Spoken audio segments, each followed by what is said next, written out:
हिंदी की गद्य विधाएं।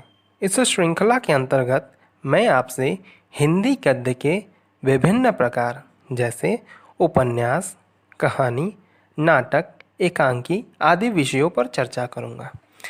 चूँकि ये सारे विषय सभी पाठ्यक्रमों में 10वीं, 12वीं, स्नातक, स्नातकोत्तर सभी में सम्मिलित हैं।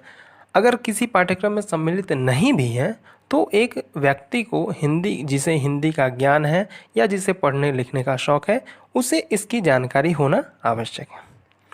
तो दोस्तों, शुरुआत करते हैं गद्य से। गद्य, यह शब्द आपने कई बार सुना होगा और पढ़ा भी होगा। तो आखिरकार यह गद्य है क्या?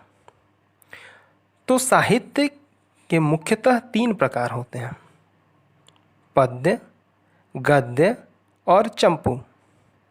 तो जिस प्रकार से पद्य में कवि अपने भावों एवं विचारों को छंदोबद्ध करके लिखते हैं तथा जो गेय अर्थात जिसे गाया जा सके रूप में लिखते हैं, उसके विपरीत गद्य में लेखक या रचनाकार अपनी रचना को साहित्यिक भाषा में लिखते हैं, जिसमें गेयता, अलंकारिकता, छंदोबद्धता एवं रसयुक्त होने की कोई बाध्यता नहीं होती है। सीधे सीधे कहें तो बोलचाल की भाषा में लिखी जाने वाली रचना ही गद्य है। साहित्य के अंतर्गत गद्य के अनेकों प्रकार हैं, जैसे उपन्यास, कहानी, नाटक, एकांकी, निबंध, रेखाचित्र, संस्मरण आदि। तो आज मैं गद्य साहित्य के एक प्रमुख प्रकार उपन्यास की चर्चा करूंगा, जिसमें मैं उपन्यास की परिभाषा, उपन्यास के तत्व आदि विषयों पर चर्चा करूंगा। तो दोस्तों, आइए अब जानते हैं कि उपन्यास है क्या। तो उपन्यास शब्द भारतीय साहित्य में प्राचीन काल से प्रचलित है, किंतु साहित्य की एक विधा विशेष के रूप में इसकी प्रतिष्ठा आधुनिक युग की देन है। जहाँ तक बात है उपन्यास शब्द के अर्थ का, तो उपन्यास शब्द 2 शब्दों से मिलकर बना है, उप और न्यास, जहाँ उप का अर्थ है निकट एवं न्यास का अर्थ है रखी हुई। इस प्रकार उपन्यास का शाब्दिक अर्थ हुआ निकट रखी हुई। आधुनिक युग में इस शब्द का प्रयोग साहित्य के ऐसे रूप विशेष के लिए किया जाता है जिसमें प्रस्तुत जीवन की कथा पाठक को अपने समीप रखी हुई प्रतीत होती है, अर्थात पाठक को ऐसा लगता है कि यह तो उसकी अपनी ही या अपने निकट की ही देखी सुनी हुई कथा है। उपन्यास को अंग्रेजी में नॉवेल कहा जाता है, जिसका अर्थ होता है एक दीर्घ कथात्मक गद्य रचना। उपन्यास को विभिन्न भाषाओं में भिन्न भिन्न नामों से जाना जाता है, जैसे गुजराती में नवल कथा, मराठी में कादम्बरी, संस्कृत में आख्यान एवं बांग्ला में उपन्यास। इसमें कोई दो मत नहीं है कि उपन्यास शब्द बांग्ला से ही लिया गया है। तो दोस्तों, यह तो हुआ उपन्यास का परिचय। अब जानते हैं कि विभिन्न विद्वानों ने उपन्यास के विषय में क्या क्या कहा है। अमरकोश, जो कि एक प्रसिद्ध पुस्तक है, उसमें उपन्यास के विषय में लिखा है कि उपन्यासः प्रसादनम, अर्थात उपन्यास का अभिप्राय ऐसी रचना से है जो चित्त को प्रसन्नता प्रदान करती है, अर्थात जो मन को प्रसन्नता, मन को खुशी देती है। वहीं हिंदी उपन्यास साहित्य के अंतर्गत उपन्यास सम्राट कहे जाने वाले प्रेमचंद जी कहते हैं कि मैं उपन्यास को मानव चरित्र का चित्र मात्र ही समझता हूँ। मानव चरित्र पर प्रकाश डालना तथा उनके रहस्यों को खोलना इसका मूल तत्व है। हेनरी जेम्स हैं, वे कहते हैं कि उपन्यास अपनी व्यापकतम परिभाषा में जीवन का वैयक्तिक एवं प्रत्यक्ष उद्भावना है। वाकई में जो उपन्यास में जो हम पढ़ते हैं वह यदि हम उसे अनुभव करें, उसे हम उस पर विचार करें तो वह हमारे आसपास के जीवन में घटित घटना प्रतीत होती है। वहीं अर्नेस्ट ए बेकर कहते हैं कि उपन्यास गद्य कथानक के माध्यम से प्रस्तुत जीवन की व्याख्या है।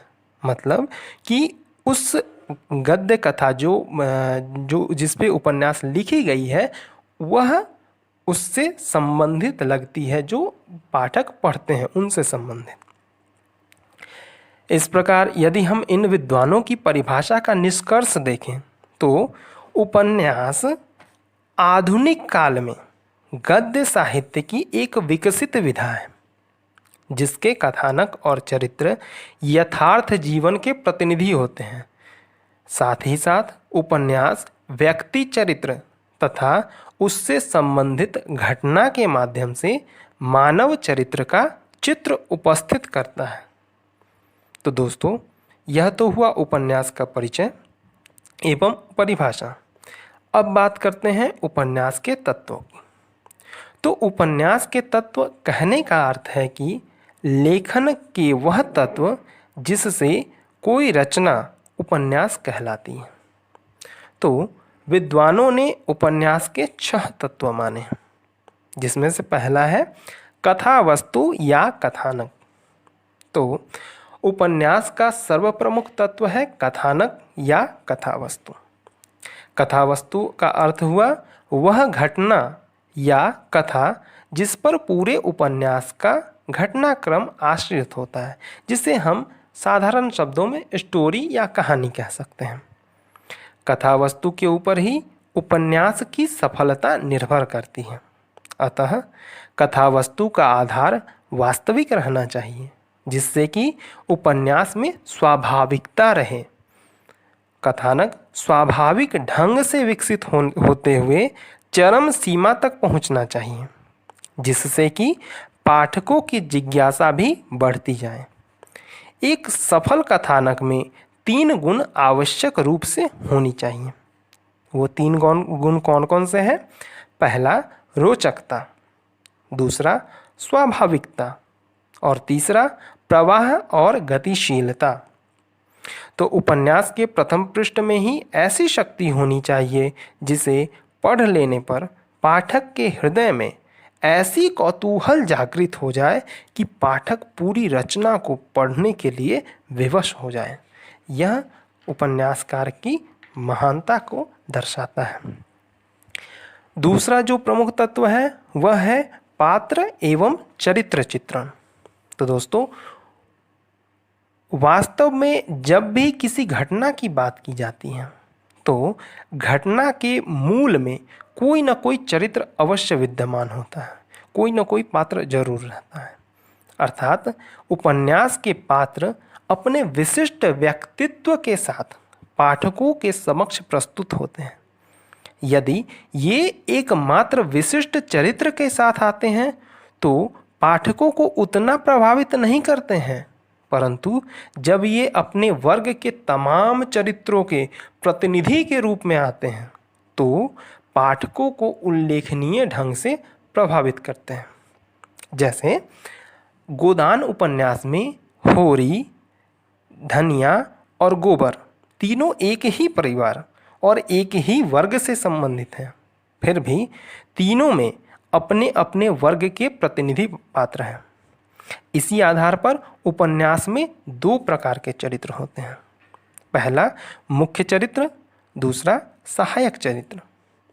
तो मुख्य चरित्र का मुख्य कथा से संबंध होता है, जिसे हम नायक या नायिका कहते हैं।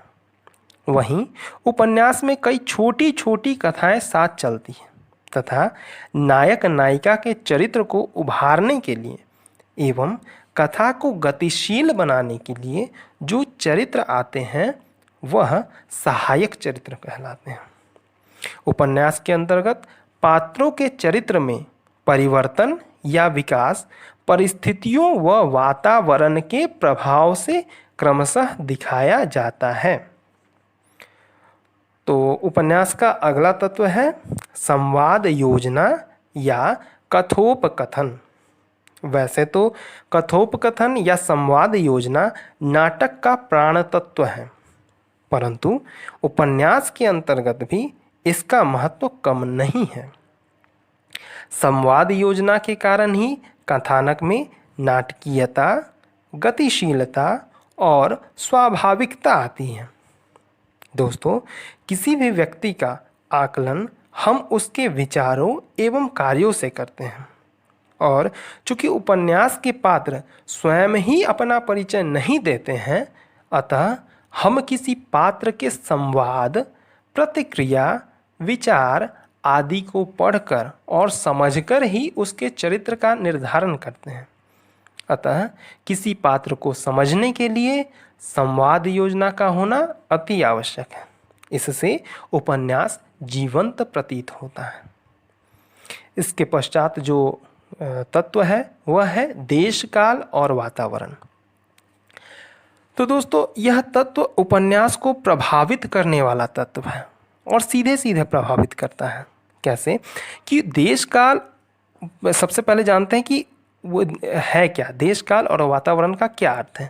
तो देश काल और वातावरण का अर्थ हुआ कि उपन्यास के अंतर्गत जिस घटना की बात की जा रही है वह समय, स्थान एवं वातावरण के अनुकूल हो, जिससे उपन्यास में स्वाभाविकता आती है और घटना विश्वसनीय बनती है। उदाहरण के लिए, उपन्यास के अंतर्गत ठंड के मौसम में नायक नायिका कश्मीर में है और दृश्य का चित्रण किया जा रहा है, उपन्यासकार उसे लिख रहे हैं, जिसमें नायक नायिका वहाँ झरने में स्नान कर रहे हों, नाव चला रहे हों, मछली पकड़ रहे हों आदि। तो क्या यह दृश्य कभी स्वाभाविक लग सकता है क्या? कभी नहीं, क्योंकि कश्मीर में बर्फ़ जम जाती है तो झरने से पानी गिर नहीं सकता है। अगर किसी तरह गिरे भी तो इतनी ठंड है कि कोई वहाँ नहा नहीं सकता है। झील जम जाती है, मछलियाँ कहाँ से पकड़ी जाएंगी? तो इस तरह से यह दृश्य कभी स्वाभाविक लग ही नहीं सकता है। अतः प्रेमचंद तथा दूसरे बड़े उपन्यासकारों की यही विशिष्टता रही है कि जिस घटना का वे चित्रण करते थे उसकी छोटी से छोटी विशेषताओं को भी नज़रअंदाज नहीं करते थे। तो दोस्तों, इसके पश्चात जो तत्व है वह है भाषा शैली। चूँकि भाषा किसी भी साहित्य रचना की प्रमुख तत्व है तथा उपन्यास सामान्य जनजीवन के सबसे अधिक निकट रहने वाली साहित्यिक विधा है। अतः इसकी भाषा भी मूल रूप से जनजीवन के सबसे अधिक निकट होनी चाहिए। दूसरी ओर साहित्यिक विधा होने के कारण भाषा का साहित्यिक स्तर भी आवश्यक है।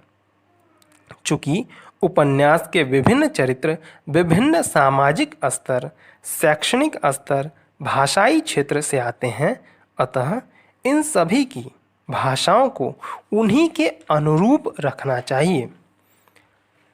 अब बात करते हैं शैली की। इसमें दो शब्द थे, भाषा और शैली। तो अब बात करते हैं शैली की। तो शैली का अर्थ है उपन्यास लिखने के तरीके से, और उपन्यास की अनेकों शैलियाँ देखने में मिलती हैं, जैसे वर्णनात्मक शैली, पत्रात्मक शैली, आत्मकथात्मक शैली, संवादात्मक शैली, ऐतिहासिक शैली आदि। उपन्यासकार अपने कथानक के आधार पर, अपने कहानी के आधार पर ही उचित शैली का प्रयोग कर उपन्यास लेखन करता है। तो दोस्तों, उपन्यास का अंतिम महत्वपूर्ण तत्व यानी जो छठा तत्व है वह है उद्देश्य। तो दोस्तों, इस संसार में कोई भी, कैसा भी और किसी के भी द्वारा किया गया कार्य निरुद्देश्य नहीं होता। ठीक इसी प्रकार उपन्यास भी एक सोद्देश्य रचना है, यानी यह उद्देश्य के साथ लिखी जाती है। प्रत्येक रचनाकार किसी न किसी उद्देश्य से प्रेरित होकर ही रचना करता है। यद्यपि यह आवश्यक नहीं है कि वह उद्देश्य प्रत्यक्ष हो, परंतु रचना के अंतर्गत वह उद्देश्य निहित होता है। तो दोस्तों, इस प्रकार से उपर्युक्त 6 तत्व उपन्यास रचना के लिए आवश्यक हैं। इनमें से किसी एक के भी अभाव में उपन्यास का स्वरूप विकृत हो जाता है। अतः उपन्यास लेखन के दौरान इन 6 तत्वों का ध्यान होना आवश्यक है। इस प्रकार यह वीडियो यहीं समाप्त होता है।